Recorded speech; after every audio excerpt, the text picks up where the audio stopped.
Selamat malam, para menyaners dari seluruh penjuru nagari. Selamat datang kembali di Atlantis series ke-69.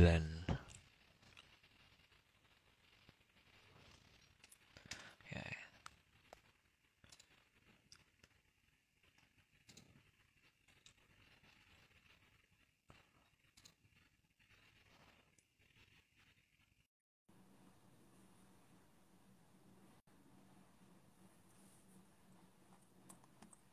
ini Om Agungnya sudah hadir.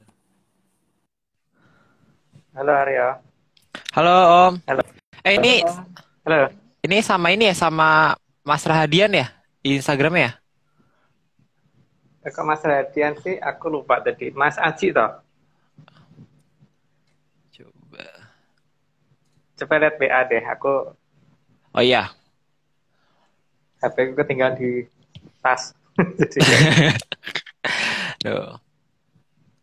Gimana Om kabarnya hari ini? Baik. Eh, Halo Mas Aji. halo Sampingan Mas Om. Agung. Halo Aryo, Selamat. Selamat malam. sampingan saya. Hmm, apa Iya. kabar? Om, udah lama kita Ya, tidak bersua. ya, sama nggak ngopi. Iya, ini Belum. ini kita mau melihat ini salah satu karyanya. eh aku Mas Aji manggil Om ya, dulu. Mas Haji, Om Haji nih, Mas atau Om nih jadi manggilin Mbah, ya. Mbah. Mbah, Mbah, Mbah, Mbah, Mbah. Romo, Romo Haji nih, salah satu karyanya Romo Haji nih. Nah nih, Ya wah ngasih, nih, ngasih. nih, wah ekspedisi Gamping Gede menelusuri struktur pedahyangan. Wah, Ya, ini kita nonton awalnya dulu nih, biar nanti menyanders nonton sendiri di rumahnya masing-masing. Ini tentang apa nih, Om Aji? Video ini tentang apa gitu? Boleh cerita dikit gak? waktu itu, Spoiler dikit gitu. Ya. ya, waktu itu Mas Dani, dari Mas Dani awalnya. Oh, Nah, Mas Dani waktu itu atur penyusun kepada beliau-beliau, kemudian diarahkan untuk soan di Pedayangan daerah Gamping. daerah Nah, kemudian Gamping. ya, dan kita tim Sangaji dan saudara-saudara dari Menyanes di selatan, kita ekspedisi bareng-bareng. Wah, mantap nih ekspedisi kayak gini kapan-kapan harus live Instagram juga nih. Wah, Ya, ini Bopo Agung pasti beresin. setuju juga nih kalau live Instagram sambil kita keliling gitu ya. Emang bisa. Di daerah Oh itu memang bisa iya, ding. dipakai live. Iya, ding. Sinyalnya itu. Kan Aryo Oh, pernah ikut. iya sih Pernah bener. ikut Bener, di bener. daerah Jonggol. Harusnya beli wifi dulu di sana gitu dipasang. Suwon, nyuwun ke Iya. Eyang dipasangin wifi di sana. Ya, sinyal Harus tinggi. seperti itu. Biar bisa kita live di sana nih. Penyanyi pasti penasaran nih. Nih satu lagi nih, ini YouTube juga nih dari YouTube-nya pakar ketidaktahuan. Nih pakar-pakar ketidaktahuan nih terus juru telat mikir nih kita baru ngupload nih saat Amit. iya open mic kemarin kita baru upload. Wah, nih kalau ada yang penasaran nih ya tentang ada yang Kok salah kemarin ya. itu tadi toh. Tadi ya, Tadi. tadi kita upload tentang bentuk-bentuk pasir yang ada di selatan Jawa kayaknya ada yang sesuatu yang aneh ya Om ya. Dan ini kayak Iya. pernah disampaikan di live-live sebelumnya. Tapi kalau misalnya emang Iya pernah. penasaran, ini bisa ditonton langsung nih di Silahkan channel Open Mic. Iya. langsung. Atau langsung ke lapangan, langsung lihat ke pantai Langsung ke sendiri. lapangan, iya Itu langsung kan ke lapangan. itu lebih baik ya. Heeh. Iya. Oh ya Terus ini ada juga, kiriman video ya. oh ya ada kiriman video nih dari Mas Anto, bener ya dari Mas Anto. Nih, ini ada, aduh, aku harus harus agak deketin nih, agak di zoom. Nih kelihatannya kayak bentuknya seperti naga sih Om. Kayak naga ya, terbang gitu. Ini di pesawat sih kayaknya ya. Ini ada baling-baling ini kayak Sawah. Sayap toh, itu sayap. saya ketemu ini kayak Sayap. baling Sayap ya. sayap ya. Kalau helikopter kali. Iya, iya itulah. Ini ada kayak kepala naga ini. Ini kepala naga ya. Mungkin mungkin nggak jelas. Sayangnya kurang jelas. Iya kalau di Kurang Instagram jelas. kurang jelas sih coba bisa agak dipajuin nggak? Bisa diperjelas gitu ya. Ah, ini jelas nih. Nah, itu Agak Masih sedikit. agak blur sih. Wah, ini nggak boleh Masih dilihat agak. nih. Wah, ini ada gangguan ya. Berarti tidak boleh diperlihatkan sepertinya. Nih kayak ada kepala naga. Nih gimana nih, Bapak Agung nih? Gimana penjelasannya? Ya memang sudah ini toh, sudah angguk-angguk mau pengen pada muncul toh. Jadi bagus dong kalau mereka udah mulai kelihatan Wah, satu-satu. wah bener. Wah. Ini berarti cucu-cucu istilahnya kayak cucu-cucunya Nogo Tapak Angin ya, Aku, berarti ya, Om ya. iya, masih Wah, anak-anaknya nih itu, anak-anak an- fotonya. anaknya segede itu. Segede apa ya itu aslinya ya? Penasaran tapi Ntar takut lah. gitu loh. Sebenarnya penasaran tapi takut gitu.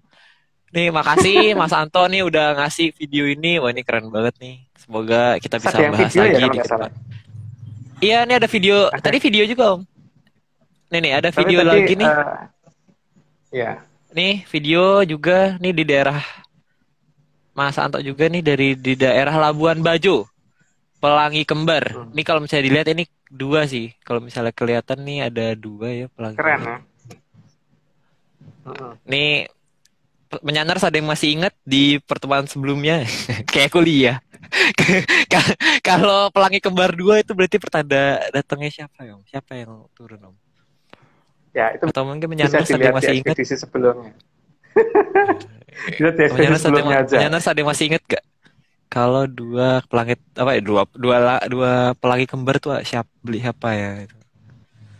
Nah, nih bisa dijawab di komen. Wah, belum ada. Masih lupa ya kayaknya. Atau masih ngeliat-ngeliat. Oke, ini kita langsung aja. Kita udah 85 orang yang hadir. Langsung aja kita mulai ya. Om Haji, Om Agung. Kita mulai saja. Oke.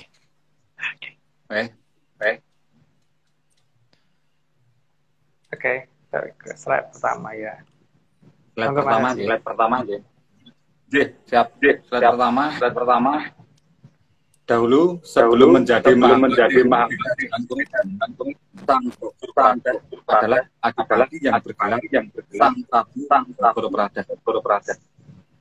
Kalau zaman dulu tuh Adipati gelarnya Prabu ya, bukan Mahaprabu tapi Prabu. Prabu itu artinya raja di daerah yang lebih. Kalau sekarang sih mungkin kayak negara bagian, karena negara zaman dulu kan sifatnya negara bagian ya, bukan bukan kayak provinsi gitu, bukan. Jadi negara bagian, dan salah satu kepala negara bagian tersebut di Kadipaten Galuh itu dipegang oleh sang Prabu Bogorpada. Itu yang kemudian dikenal sebagai itulah. Ya, terus lanjut ya, kemudian beliau Sorry, diangkat Om. sebagai Mahapati di Kuripan ya. Sorry Om, ini kayaknya dari Om Agung suaranya double. Oh Boleh ya. dicolokin lagi nggak, Om?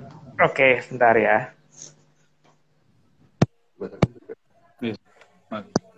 Halo, kalau gini gimana? Tes, halo. Ah, aman Om. Halo, Tadi halo. tadi suara aku sama suara Om Haji ke double jadinya. Oke. Sekarang enggak ya? Oke. Udah aman. Oke. Aman. Jadi di zaman kerajaan Kuripan itu kan ada salah satu kadipaten. Kadipaten itu namanya Kadipaten Galuh, itu yang dipimpin oleh seorang adipati yang sangat hebat sekali yang bernama Prabu Bogorpada. Nama Prabu itu raja atau adipati di negara bagian ya. Jadi kalau pusat negara kan Mahaprabu. Nah di sini karena beliau itu sangat dipercaya oleh Mahaprabu Airlangga waktu itu, maka kemudian dijadikan Mahapatih di kerajaan Kuripan. Kuripan ya, saya ngomong Kuripan, bukan Kahuripan. Oke, lanjut Mas. Slide kedua. Pada zaman Mahaprabu Airlangga menjadi Mahaprabu, sang Bogorprada dijadikan Mahapatih di kerajaan Kuripan. Udah kebablasan tadi ternyata. Ya, di sini saya sudah jelaskan yang tadi, cuman sekali lagi bahwa nama kerajaannya Kuripan ya, bukan Kahuripan. Karena memang yang saya kenal namanya Kuripan. Jadi beliau diangkat sebagai Mahapatih yang bergerak Mahapatih Bogorpada atau sang Mahapatih yang tadinya seorang Prabu atau seorang Adipati di kerajaan Galuh. Lanjut Mas. Slide ketiga. Sang Mahapatih Bogorprada juga dikenal sebagai Ki Sapuregel. Sapu regel itu artinya sapu yang itu apa, sapu yang jeprak-jeprak itu loh. Makanya kadang-kadang juga disebut Mbah Jeprak. sapu halaman, Mas. Sapu halaman, bukan sapu dalam rumah ya. Sapu Sapu lidi lidi, gitu ya. Itu sapu yang lidi. ya, Ya, itu yang Mas Agung. sapu lidi yang ada gagangnya itu namanya sapu regel atau sapu jeprak atau mbah jeprak kan. Karena Mahapatih Bogor Pradah ini kan ketempatan di Lurah Semar. Mau lanjut dulu, Mbak. Kayaknya udah ada di bawahnya deh. Kelebihan nih. Oh, Slide keempat. Sebutan lain dari Ki Sapu Regel adalah sapu jeprak.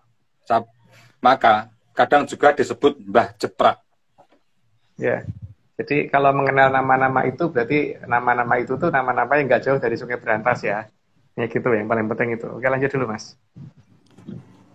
Ki Sapu Regel adalah wujud dari Ki Lurah Semar di zaman Kerajaan Kuripan. Kuripan ya, bukan Kahuripan. Dan di sini nama Ki Sapu Regel itu kadang di zaman Kuripan di generasi sebelumnya pernah menjadi nama Jati Pitutur ya, karena Pitutur Jatinya kan itu si Ki Lurah Sabdopalon atau togoknya di zaman itu gitu. Atau di zaman setelah itu, di zaman Kuripan tapi yang di setelah itu tuh pakai nama Jurudyah Prasonto atau Judeh Prasonto. Oke, lanjut dulu Mas, nggak kebablasan aku. Slide ke-6. Maka dapat dipastikan Sang Mahapatih Bogor Pradah adalah titisan dari Sang Hyang Batara Ismaya. Ya, itu udah jelas ya, karena Semar itu siapa gitu. Dan apa yang paling penting itu nama ini nggak akan jauh dari Sungai Berantas. Oke lanjut Mas. Slide ke-7. Sang Mahapatih Bogor Pradah adalah seseorang yang sangat sakti. Sebagai orang yang sangat mumpuni, maka juga disebut sebagai seorang empu. Ya, empu karena memang sakti banget ya, sakti, mumpuni, pinter, cerdas dan semuanya dia dapat lah.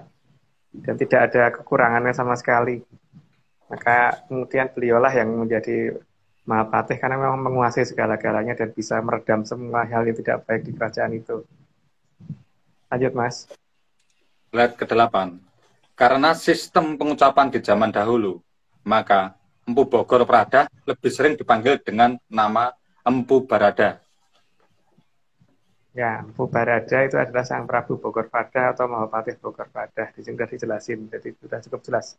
Lanjut dulu Mas. Slide ke-9.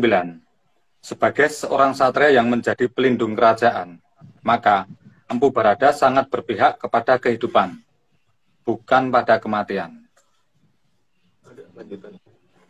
Maka beliaulah yang bertugas menjaga agar negara selalu aman. Ya, namanya satria ya. Kalau satria mengadakan pembunuhan itu bukan satria, itu namanya buto gitu.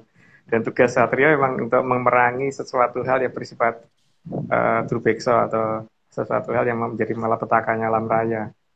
Itu memang tugas dari satria dan di sini Ubarada memang seorang satria, jadi harus seperti itu. Lanjut Mas. Slide ke-10. Sang Mahapatih Bogor Pradah atau Empu Barada menjadi Mahapatih di Kerajaan Kuripan. Karena beliau tahu bahwa Sang Mahaprabu Airlangga adalah titisan dari Sang Hyang Batara Wisnu. Tugasnya Semar memang ngomong yang namanya titisannya Wisnu kan, dan di sini sekali lagi saya cerita ini adalah tentang kerajaan Kuripan ya, karena yang Airlangga kalau memberitahu tidak ada nama kerajaan Kahuripan, yang ada Kuripan. Bagi saya ya, tapi kalau bagi orang lain ada nama kerajaan Kahuripan ya monggo, tapi bagi saya tidak ada. Lanjut Mas. Slide ke-11. Sesuai namanya, Sang Mahaprabu Airlangga dalam menjaga kehidupan dan keharmonisan di Kuripan juga menjaga aliran air suci yang ada di negaranya. Itu sangat jelas karena itu ada satu-satunya wilayah yang ketempatan itu cuma negara ini kan. Jadi ya memang beliau harus punya kewajiban menjaga itu. Sudah mendapat anugerah kok. Itu kan anugerah kalau bagi leluhur kita, sehingga memang ya harus dijaga. Lanjut Mas. Slide ke-12. Bahkan kemurnian air suci yang mengalir di negaranya itu dijadikan nama putri sulungnya. Sehingga Sang Putri Sulung dinamakan Sang Dewi Kili Suci atau Sang Dewi yang tidak ternoda. Ya, itu nama putri pertama dari Prabu Airlangga. ke cerita selanjutnya kayak sudah lebih jelas, jadi tidak usah diceritakan lagi. Menurut dilanjut, Mas. Slide ke-13.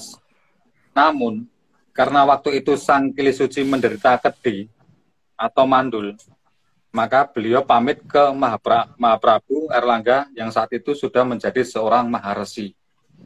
Pamit untuk pergi berobat ke negeri seberang. Karena itu juga ya, maka nama Kuripan berubah menjadi Kerajaan Kediputri atau Kediri ya, sehingga Kerajaan Kediri harusnya nggak jauh dari Berantas. Lanjut, Mas. Ini Om, aku punya pertanyaan Om. Ya. Ini kan tadi ada kata kalimat gini, ketika ke Mahaprabu Erlangga dan saat itu sudah menjadi seorang maharesi. Berarti itu pada saat itu apakah Mahaprabu Erlangga itu sudah turun jabatan gitu atau gimana Om? Sudah, kerajaan sudah diserahkan ke Dewi Kili Suci selama beberapa saat. Jadi Prabu Erlangga sudah mundur ke Prabon. Jadi kerajaan sudah di bawah perintah Dewi Kili Suci. Oh, berarti jadi perempuan tuh boleh jadi raja jangan dulu. Berarti seorang Mahaprabu itu ketika dia sudah tidak menjabat gitu ya, berarti dia akan menjadi seorang maharesi gitu ketika dia udah istilahnya udah pensiun lah gitu jadi raja gitu. Ya, seperti itu ya. Berarti itu juga sama. Berarti itu sama terjadi juga, maksudnya di zaman-zaman kayak misalnya yang kita tahu ya, misalnya zaman-zaman Mahabharata gitu-gitu juga berarti seperti itu ya. Iya. Makanya kan zaman dulu Prabu Sentanumurti pada saat mundur juga menjadi itu juga kan? Iya benar-benar. Menjadi maharesi juga. Selalu begitu. Sebelum pulang ke Kayangan begitu biasanya. Oke. Menarik. Jadi lanjut? Iya boleh lanjut Om. Ya. Slide 14. Karena dipamiti anaknya yang akan pergi berobat ke negeri lain, maka ucapan seorang bapak saat dipamiti akan berkata, sembuhlah. Sembuhlah. Dalam bahasa Kawi ataupun Sangsekerta diucapkan Maria. Yang nantinya akan jadi nama panggilan Sang Dewi Kili Suci atau Sang Dewi yang tidak ternoda. Harusnya dipisah ya. Mari itu sembuh, ya sembuhlah gitu kan. Itu ucapan yang ada, yang diucapkan oleh Prabu Erlangga pada saat beliau berangkat dulu kan. Di daerah yang harusnya dikenal dengan nama daerah keputren atau daerahnya tinggi, daerahnya agak tinggi, maka di daerah pegunungannya Putri gitu kan, daerah Gunung Putri gitu. Dan itu harusnya nggak jauh dari Berantas. Lanjut Mas. Wah, menarik. Jadi kalau nunjuk Mas Agus bentar, berarti kalau di Jawa itu Mario gitu ya? Mario. Iya. Pakai O. Kalau Sanskerta kan A kan? Iya. Mario. Oke. Aku jadi merasa terpanggil gitu loh. Aryo gitu kan, terpanggil gitu. Aryo terpanggil aja gitu. Kalau dikurangi M-nya ya. Jadi iya, dikurangi M-nya merasa terpanggil gitu. Jadi kepedean aja kadang-kadang, tapi ya udah apa-apa. M-nya singkatan dari Mas gitu, Mas Aryo gitu ya. Mas Aryo gitu kan, Mas Aryo ya Mario gitu kan. Iya. Ya udah, kita lanjut nih, kita ke slide 15 nih. 15. Slide 15. Agar ada kelangsungan pemerintahan, maka kerajaan dibagi dua, menjadi kerajaan Panjalu dan kerajaan Jonggolo. Lebih tepatnya Jonggolo ya. Karena dalam penulisannya itu harusnya kan Janggal A. Janggal itu kan aneh ya, kerajaan yang aneh gitu loh. Karena semua keanehan alam raya ada di situ gitu. Jadi, tapi kan dalam bahasa Kawi itu A itu dibaca O kan. Maka Janggal dibaca Jonggol gitu. Lanjut Mas. Itu pasti nggak jauh dari Berantas. Gitu. Lanjut. Slide 16. Sisi sebelah timur dinamakan Jonggolo atau Janggala atau tanah yang aneh. Dikatakan tanah yang aneh karena di sana itu daerah timur itu memang sering dijadikan pusat kerajaan dan di situ juga banyak keajaiban yang turun di sana ya. Maka berbagai banyak keraton itu adanya harusnya mepet di timur Berantas. Daerah Jonggolo itu memang banyak yang dikatakan daerah janggal karena di situ. Jadi banyak daerah yang kadang-kadang kelihatan, kadang-kadang enggak gitu. Lanjut Mas. Slide 17. Karena timur berarti muda, maka Prabu Lembu Amisena sebagai putra bungsu mendapat jatah di sebelah timur, di daerah Janggala. Ya, makanya jangan kaget kalau nemu nama-nama aneh itu, nama-nama lembu dan sebagainya itu di daerah timur Berantas ya. Seperti di daerah Gunung Pancar itu ada daerah-daerah yang menggunakan nama-nama itu gitu. Maka dilanjut aja, Mas. Slide 18. Dengan konsekuensi daerah Janggala lebih luas daripada daerah Panjalu. Ya itu jelas ya, karena konsekuensi itu Janggala pasti lebih luas. Karena kalau Janggala lebih sempit, itu berarti Berantasnya nggak di barat. Tapi kalau Berantasnya di barat, pasti Janggala lebih luas. Gitu. Jadi kita sesuai Karena sama peta ini ya Om ya.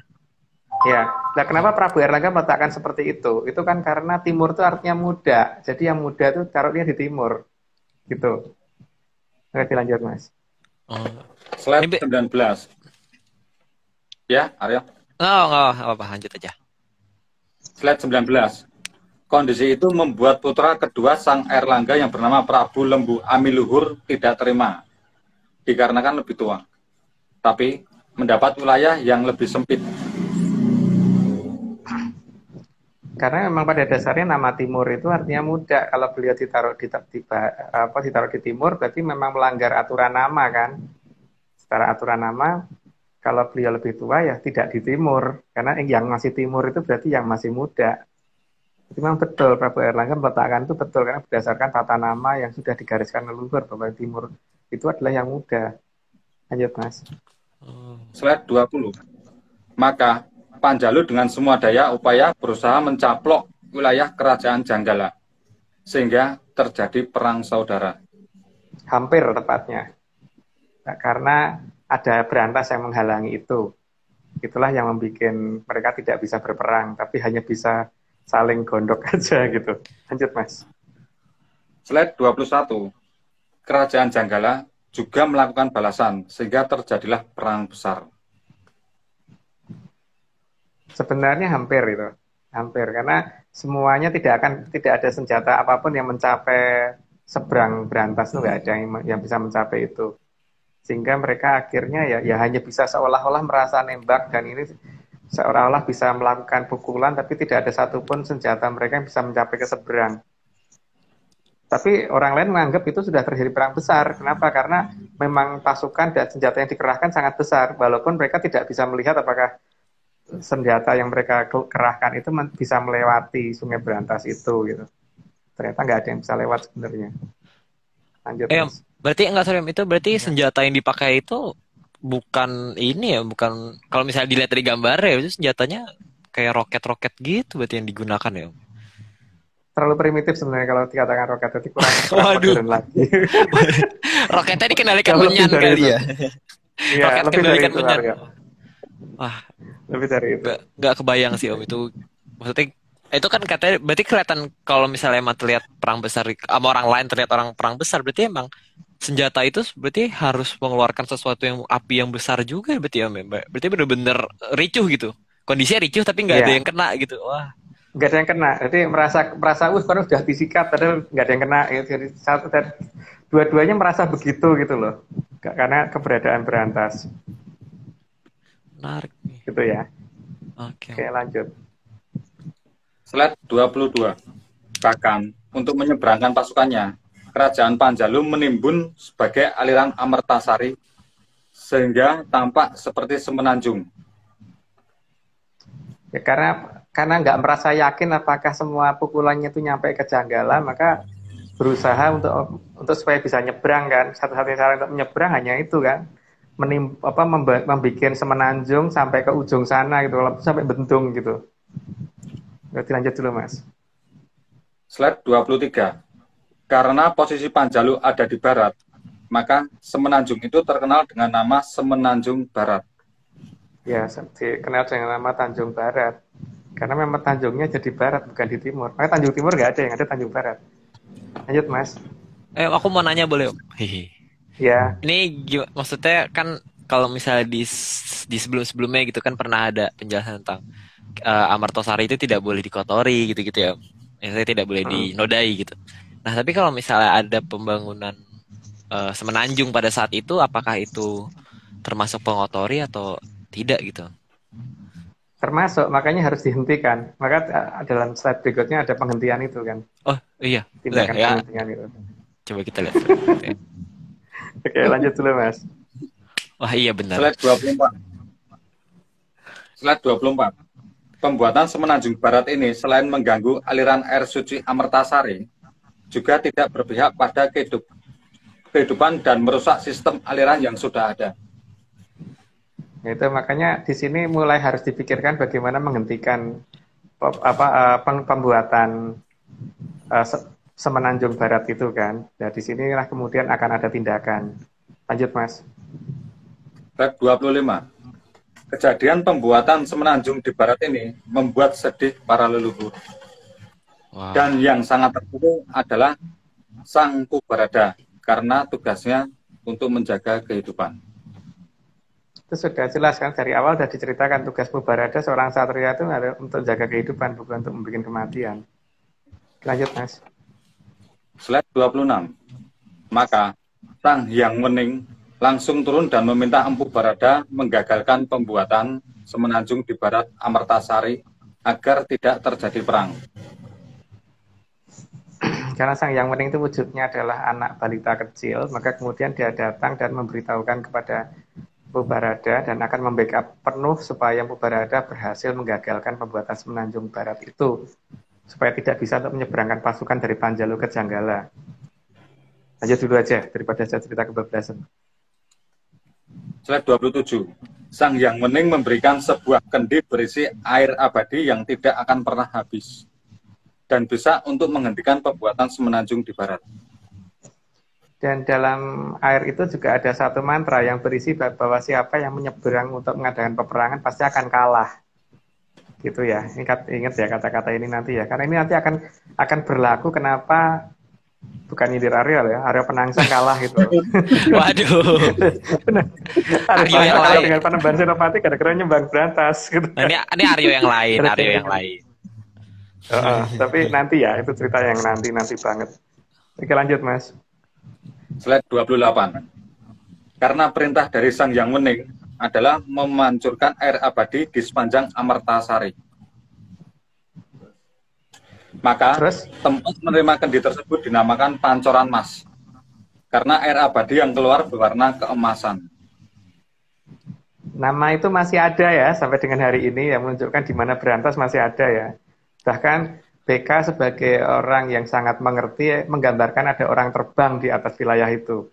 Yang menunjukkan bahwa Empu Barada terbang sambil mengucurkan air di sepanjang Sungai Berantas. Lanjut Mas. Berarti berantas di mana harusnya ketahuan. Oke. Slide 29. Segera setelah menerima kendi dan air keabadian tersebut, maka Empu Barada terbang dan memancorkan air abadi dari kendi. Dipancorkan dari arah utara ke selatan bolak-balik. Ya, karena dia punya Ajidami Aking ya bisa terbang. Dan penggambarannya sangat jelas banget BK itu dalam menggambarkan itu. Berarti memang beliau sangat mengerti tentang seharusnya dari nama apa pancoran itu. Mau lanjut Mas. Slide 30. Akibat terkena air abadi dari kendi yang dibawa Empu Barada, maka Semenanjung Barat menghilang dan perang besar tidak bisa terjadi. Sebenarnya tidak menghilang secara penuh sih, karena memang harus ada kenangan yang untuk menunjukkan bahwa itu suatu kesalahan yang jangan diulang. Berarti Semenanjung Barat masih ada, tapi tidak utuh. Dan minimal namanya juga masih dikenang sampai dengan hari ini dengan keberadaan nama Tanjung Barat. Jadi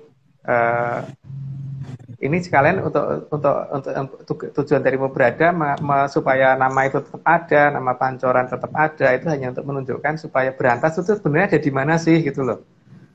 Jadi supaya orang pada ngerti bahwa Sungai Berantas ada di mana, tujuan yang paling utama kan itu. Cuman masalahnya adalah ketika Amertasari ini ditutup atau Berantas ini ditutup ya memang jadi orang tidak akan bisa mengerti dengan gampang di mana Sungai Berantas itu berada. Sementara ada nama sungai lain yang menggunakan nama yang sama, tapi alirannya tidak utara-selatan, alirannya belok ke timur, gitu. Nah, di sini tujuan utama dari episode hari ini itu sebenarnya adalah dongeng saya ya. Dongeng. Jadi yang namanya dongeng itu kan boleh dipercaya, boleh enggak kan. Jadi Iya. enggak wajib dipercaya ya. Jadi tidak wajib dipercaya bahwa Prasmanan. nama-nama ini akan sangat-sangat berhubungan erat dengan keberadaan Sungai Berantas. Jadi tadi kan mulai dengan keberadaan nama Bogor Prada, keberadaan nama Mbah Jepra, keberadaan nama Pancoran, keberadaan nama Tanjung Barat. apa tuh namanya Tanjung Barat. Itu adalah nama-nama yang berdasarkan cerita di Kerajaan Kuripan, bukan Kahuripan ya, Kerajaan Kuripan yang menunjukkan di mana Berantas sebenarnya gitu. Oke, lanjut Mas. Berarti aku mau nanya, berarti di sini ketika tadi kan dibilang kalau misalnya Empu Barada itu mengucurkan air terus menghancurkan apa namanya Tanjung Barat yang udah terbuat gitu pada waktu itu, pada masa itu ya. Maksudku apakah dengan penghancuran itu benar-benar berarti tidak memakan korban sama sekali dong? Kalau misalnya memang sebagai seorang satria kan dia tidak boleh membunuh gitu, atau tidak boleh apa sih ya harus memihak pada kehidupan gitu. Ya, tidak. Karena kan ketika beliau mendekati wilayah Tanjung Barat itu terjadi sesuatu yang membuat orang yang berada di atas Tanjung itu harus minggir dulu kan. Kabur dulu semua. Dalam jarak yang sudah terukur gitu. Sehingga ketika mereka sudah ada di tepi, baru beliau sampai di atasnya. Oh, Gitu. berarti Makanya beliau ke utara dulu, bukan langsung ke selatan. Bergerak ke utara dulu baru ke selatan. maksudnya dari Pancoran, dari dari tengah, dari daerah Pancoran itu dia ke utara dulu, baru ke selatan. Ceritanya yang aku terima begitu loh. Jadi bukan langsung ke selatan. Dipancorkan ke utara dulu, dipancorkan ke utara, mentok sampai ke utara, terus baru beliau balik ke selatan. Nah itu kan memberi kesempatan supaya mereka yang ada di atas Tanjung itu supaya pergi dulu. Oh, Di atas Tanjung Barat itu biar pergi dulu. berarti emang udah kayak dikasih surat peringatan gitu ya. Ini akan dihancurkan Ya. gitu. Iya. Berarti surat pengusiran gitu lah. Tapi hebat sih, maksudnya bisa sampai tidak makan korban tuh menarik juga gitu. Jadi cerita yang menarik gitu. Ya. Yes, ya. Makanya kalau beliau lah dari Pancoran langsung bergerak ke selatan ya itu nggak lama, ya kan? Mereka Iya sih, masih ada di situ. Karena lebar sungai 8 kilo kan berarti mereka masih terlalu pepet. Tapi kalau beliau bergerak ke utara dulu, baru bergerak ke selatan kan memberi kesempatan untuk pergi dulu. Oke. Berarti menarik ceritanya, berarti makanya alirannya dari utara ke selatan itu karena setelah dari utara dibawa ke selatan lagi ya alirannya oleh si Empu Barada ini. Air Istilahnya pancurannya, Iya, bukan pancurannya. aliran. Iya, maksudnya pancurannya jadi ke selatan dan gitu. akibat pancoran itu, maka kemudian aliran air akan bergerak ke arah pinggir. Bergerak ke arah pinggir dengan kecepatan yang sangat besar dan ombak yang sangat besar, bukan menuju ke tengah atau menuju ke utara atau ke selatan, tapi menuju ke barat dan timur gitu, sehingga mereka yang berusaha nyebrang langsung kesapu ke pinggir lagi. Oh, dan itu berarti sampai sekarang gitu. Berarti Berantas itu memiliki aliran ke kanan ke kiri gitu. Maksudnya dari tengah Ya. great gitu. Oh. Ya, makanya kan kenapa kita diminta untuk sebelum mengenal Berantas yang asli kan diminta untuk nyoba menyesuaikan diri dengan Larungan dan Labuan di Kidul. Itu kan tujuannya itu kan, karena air itu akan menujunya ke pinggir. Oh, Bukan karena menuju ke tengah laut atau ini. Karena kan itu dikatakan Segoro Nanggung ya.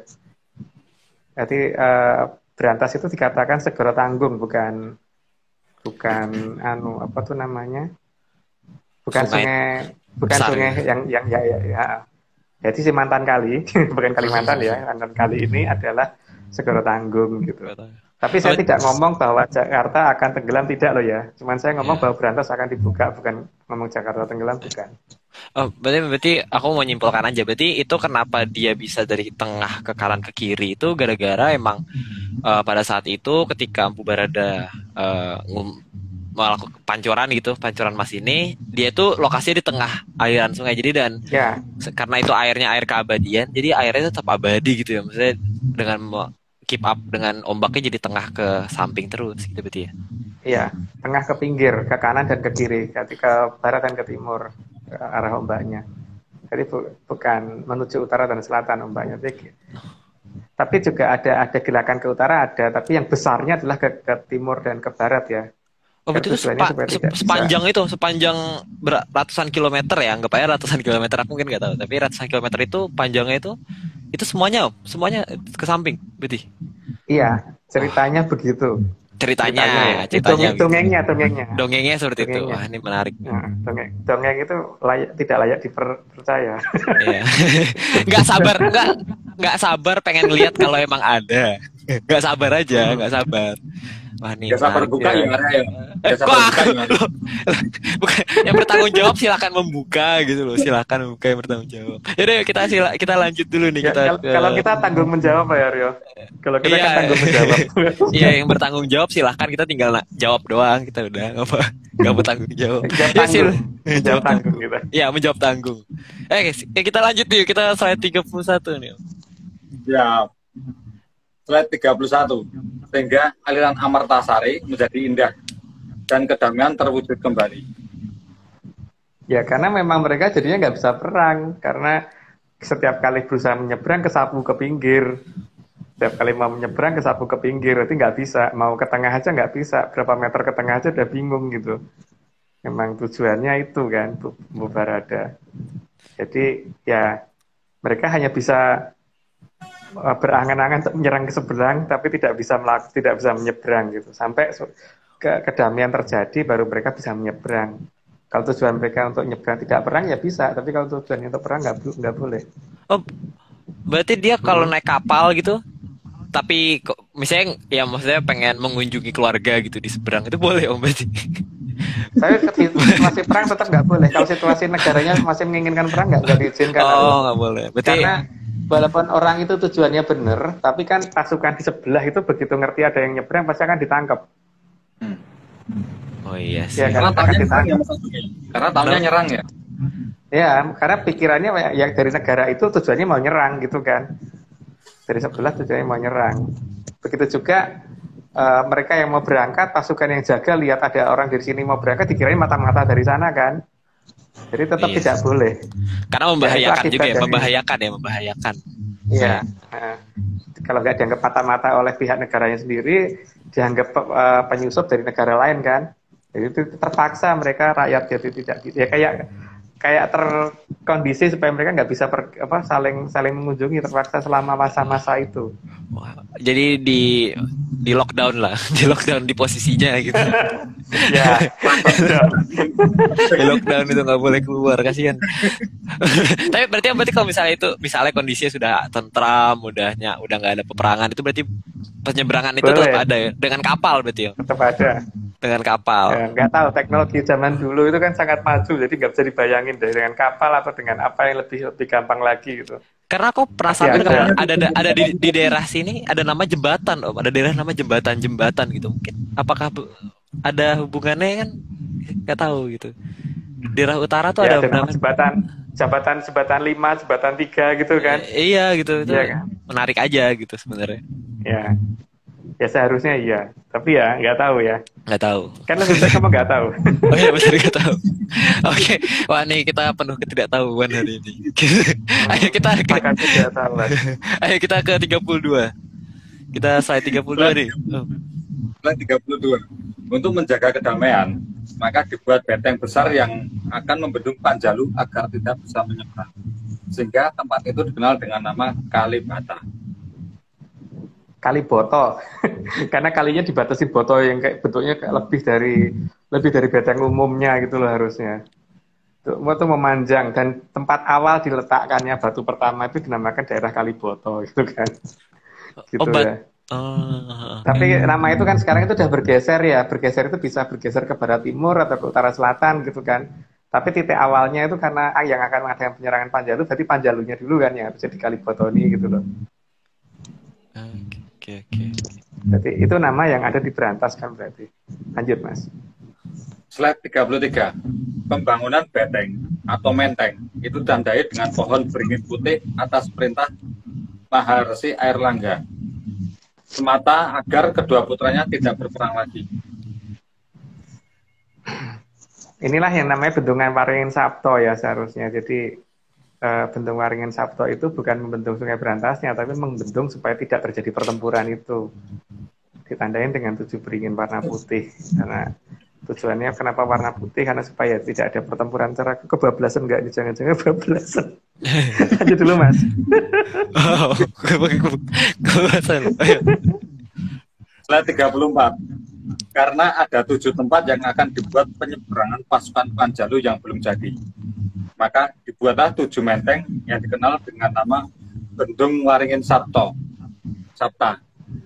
Ya, itu tadi saya kayaknya sudah saya jelasin, tapi ya itu tujuan paling utama pembikinan beteng itu. Kalau beteng itu kan kalau zaman dulu nyebutnya kan bukan beteng tapi menteng gitu kan. Artinya nama itu ada di Berantas juga gitu loh, di kanan apa di barat Berantas harusnya nama itu gitu.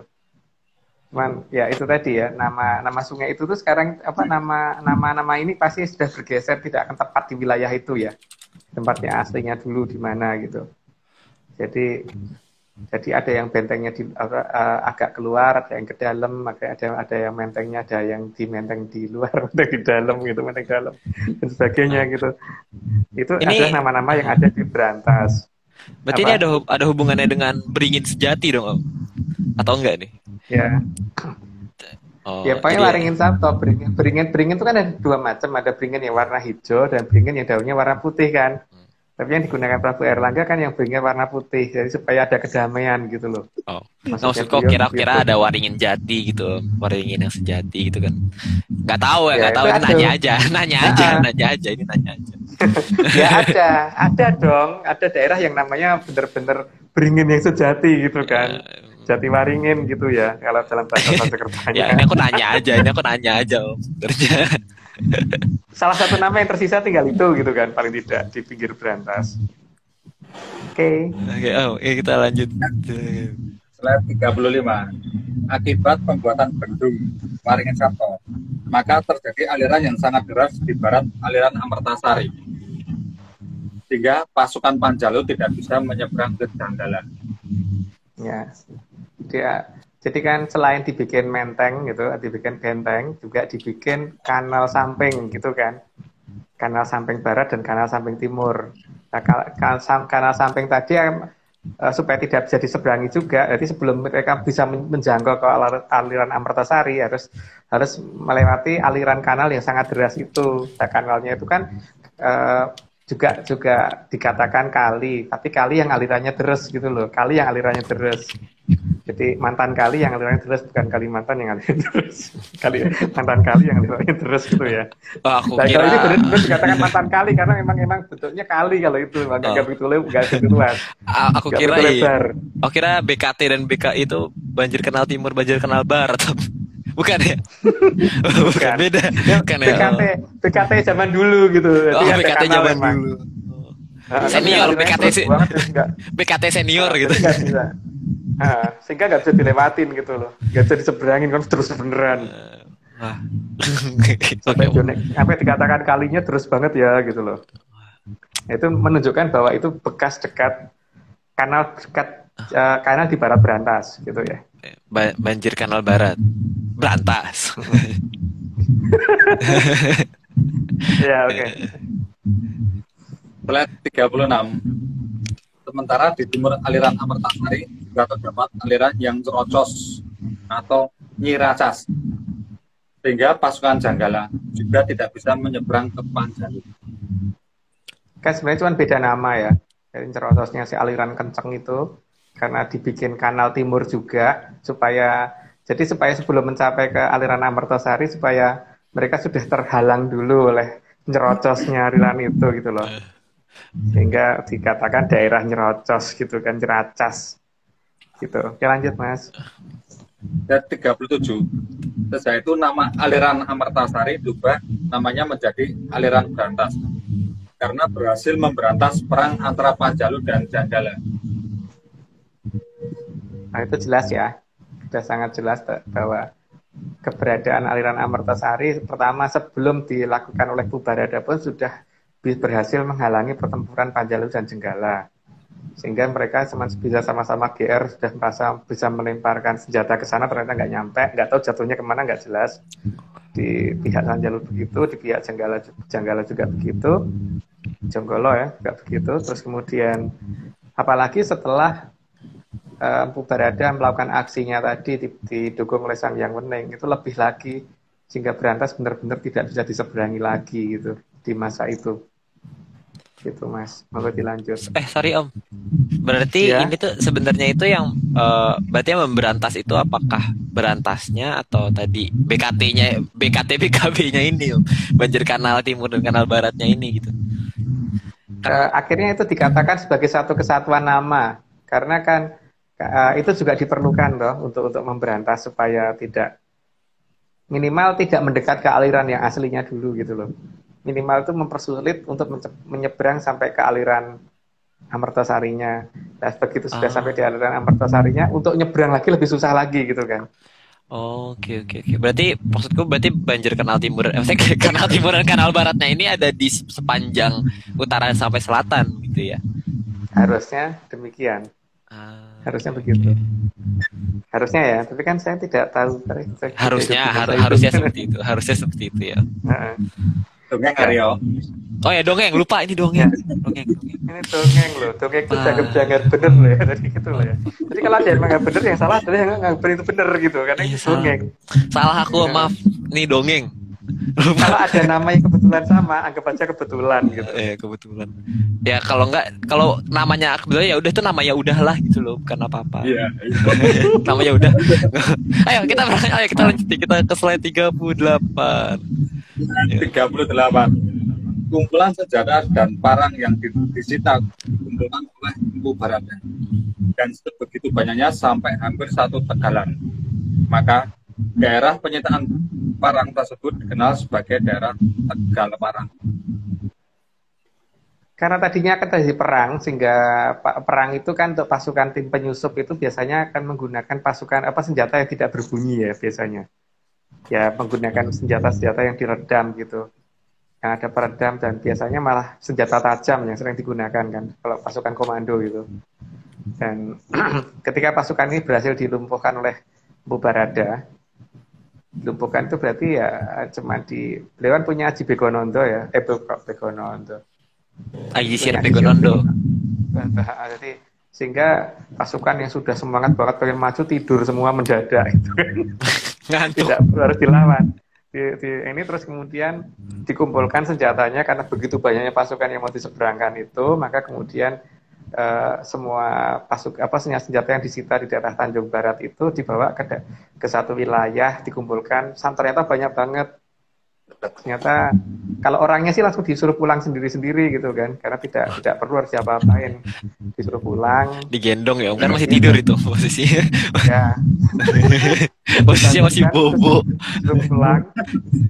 Jadi dibangunkan disuruh pulang, terus konon udah Bali gitu kan, rasa ada perang gitu. Di waktunya gagah banget gitu, waktu berbaris brok gitu dengan semangat dan teriak-teriak dan sebagainya. Begitu sampai lokasi langsung tertidur semua, terus kemudian senjatanya disita, dikumpulkan di dalam satu wilayah. Karena di situ paling banyak berupa parang, maka dikatakan daerahnya itu daerah Tegal Parang gitu, tempat pengumpulan senjata hasil sitaan Empu Barada. Aku panik sih. Berarti nama itu tidak jauh harusnya nama itu nggak jauh dari Sungai Berantas gitu kan. Berarti maksudnya setegalan tuh segimana? Satu Tegal tuh setegal itu maksudnya segimana? Tegal itu kebun. Oh, satu Jadi kebun. Wah. Dan satu kebun. Kalau zaman dulu kebun kan pasti luas. Iya sih, ya benar. Ya, misalkan kayak ini kebun jeruk. Kebun cengkeh gitu. Kebun cengkeh. Aku mau kebun cengkeh dulu. Kebun cengkeh minggu depan itu. Oh iya, minggu depan ya. Aduh. Kebun cengkeh. Kebun cengkeh kan nggak mungkin cuman 1 kali 1 meter tuh Aryo. Kalau 1 kali 1 meter itu WC umum. WC umum malah belum sampai kuburan. Iya sih. Kalau 1 tegalan. Pasti hektar kan. 1 hektar kan pasti. Sekian ratus hektar biasanya gitu loh. Oh, berarti itu isinya bekas parang gitu dan senjata-senjata lain yang disita ya? Ya, tapi karena paling banyak berupa parang, maka dikatakan Tegal Parang gitu. Tegal tempat penyitaan parang. aku panik sih om kalau lagi jalan terus tiba-tiba tidur itu panik sebenarnya. Siap perang semangat gitu tiba-tiba ngantuk nih kaget loh. Wah, nih seru nih kalau dibikin video game keren nih. Ini developer game menyanders siapa tahu ada yang developer game dibikin ceritanya kayak gini seru. Ada satu main karakter bisa nidurin orang gitu.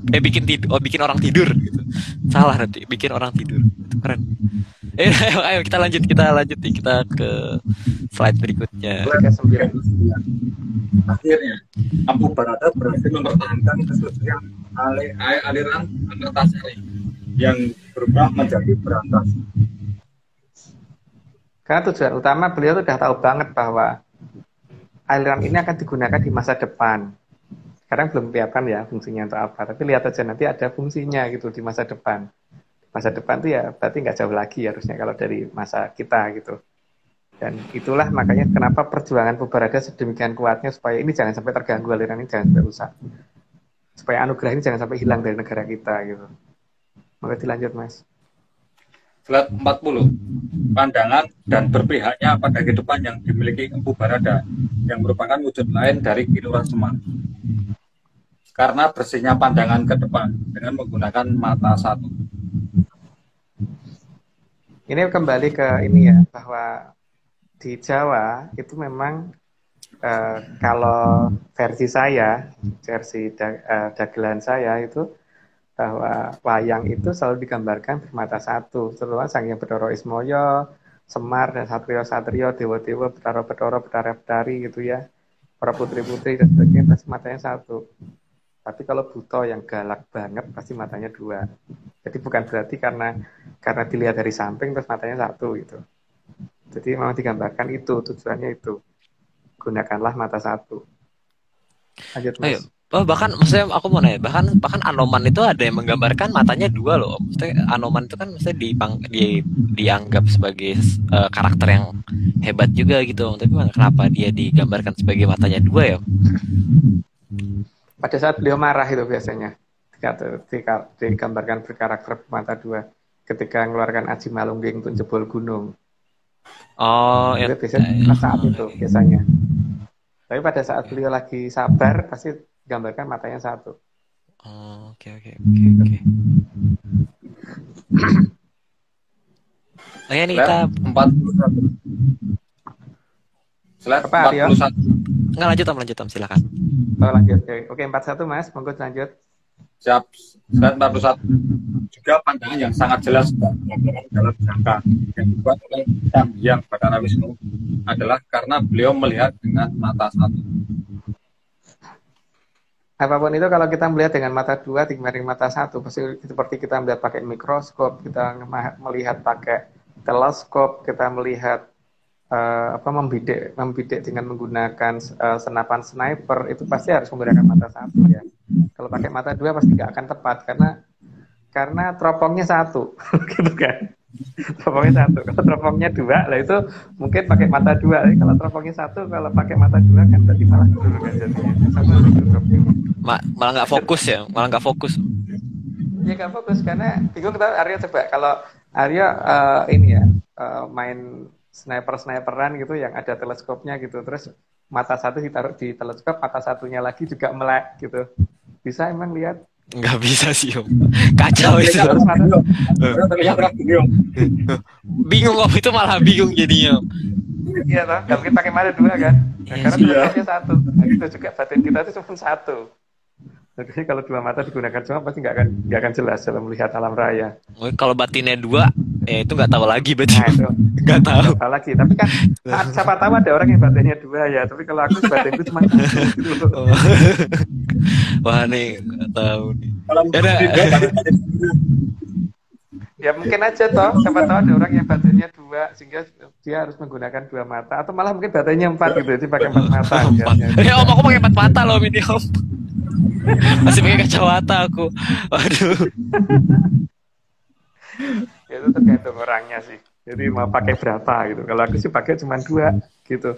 Karena gimana ya? Setauku begitu ya. Tapi ya nggak tahu ya. Karena ini kan yang aku tahu kan.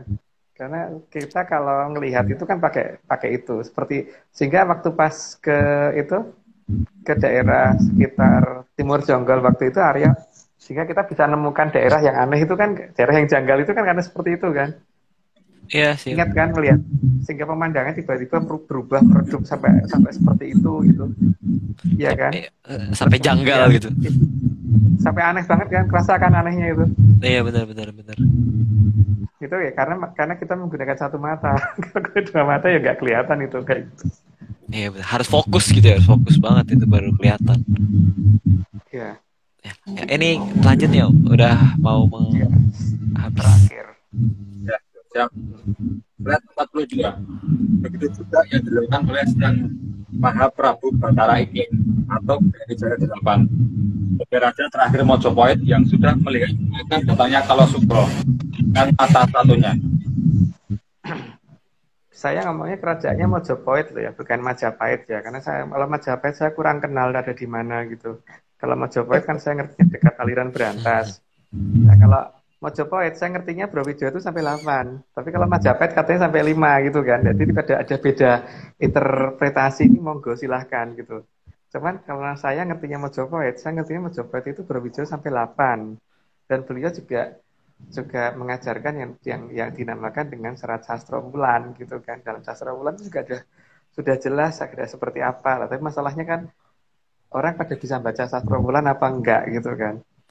Kalau nggak bisa baca Sastra Wulan karena itu huruf dan bahasanya kan mungkin juga nggak pada tahu kan. Gitu, itu ini apa namanya? Jadi itu terserah mau dianggap Majapahit. Kalau Majapahit berarti ya saya tidak tahu posisinya pertama, terus yang kedua Brawijaya cuma sampai 5. Kalau saya ngertinya kan Mojopahit. Kalau Mojopahit saya ngertinya posisinya di Timur Berantas dan itu sampai 8. Brawijaya itu sampai 8. Yang terakhir bernama Sang Mahaprabu Bathara Ikling karena nama pusat keratonnya ada di daerah Desa Keling. Jadi dikatakan Bathara Ikling. Nah, Desa Keling itu ada di mana? Yang jelas nggak jauh dari Berantas. Gitu kan. Semuanya dongengnya ini tidak jauh dari Berantas ya Om. Kayaknya kita selalu tahu. Nama-nama yang tidak jauh dari Berantas. Ini kita ke slide disclaimer berarti. Iya kan? Terakhir ini. Slide 43. Daya Kartaningrat sinonggo dening sang angin-angin arsa wangsul mring kamulyaning Ridwan.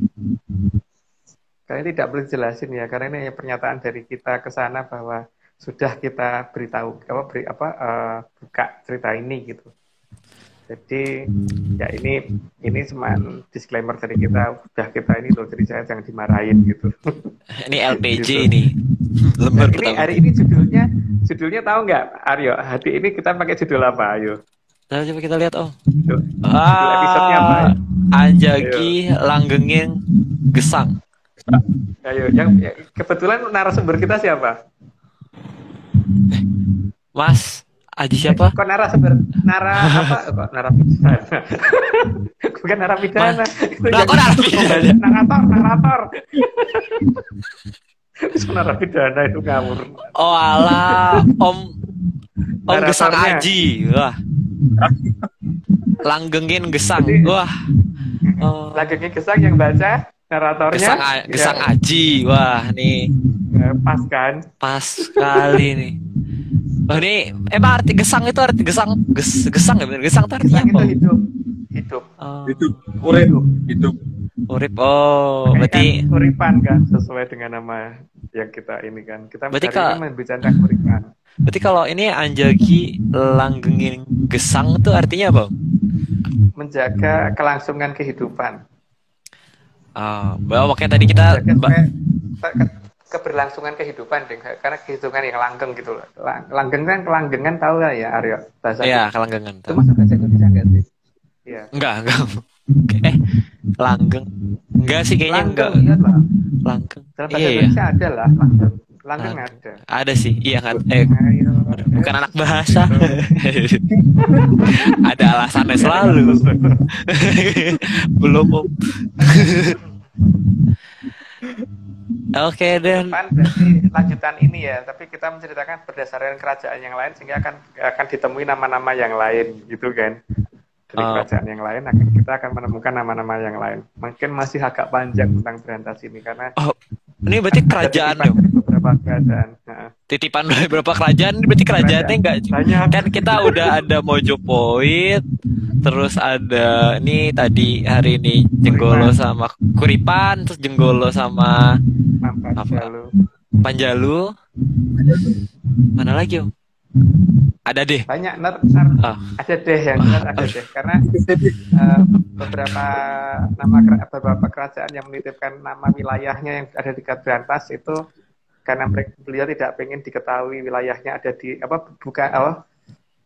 beliau rata-rata pengennya orang itu mulai pada mengerti bahwa keratonnya beliau itu ada di dekat Brantas, bukan jauh dari Brantas gitu kan. Makanya kita diminta secara satu persatu tuh menunjukkan bahwa ini loh nama ini ada di sini, ini nama ini ada di situ gitu. Gak boleh spoiler Om, satu nama kerajaan aja.